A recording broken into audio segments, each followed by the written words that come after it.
బంగాళాఖాతంలో అల్పపీడనం. నిన్న 5వ తేదీ సోమవారము ఆగ్నేయ బంగాళాఖాతంలో ఏర్పడిన ఉపరితల అల్పపీడనం. నిన్న శ్రీలంకకు ఆగ్నేయ దిశగా ఏర్పడిన ఉపరితల అల్పపీడనం.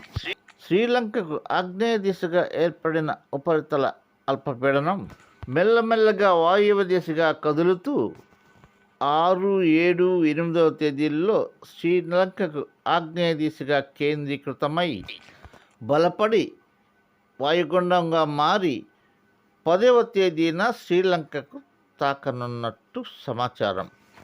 ఈ ఉపరితల అల్పపీడనం బలపడిన తర్వాత రూపాంతరం చెంది ఏ విధంగా రూపాంతరం చెందుతుందో ఎప్పటికప్పుడు వాతావరణ శాఖ తెలియచేయనుంది.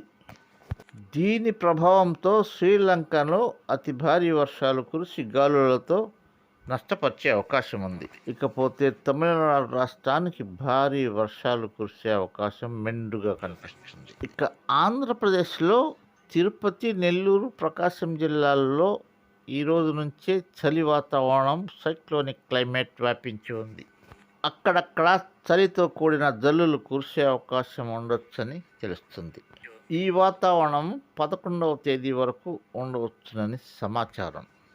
ప్లీజ్ సబ్స్క్రైబ్ చేసుకొని ఒక లైక్ కొట్టి బెల్ ఐకాన్ నొక్కండి. ఒక ముఖ్య విన్నపం, చిన్న పిల్లలను మొబైల్ నుండి దూరంగా ఉంచండి.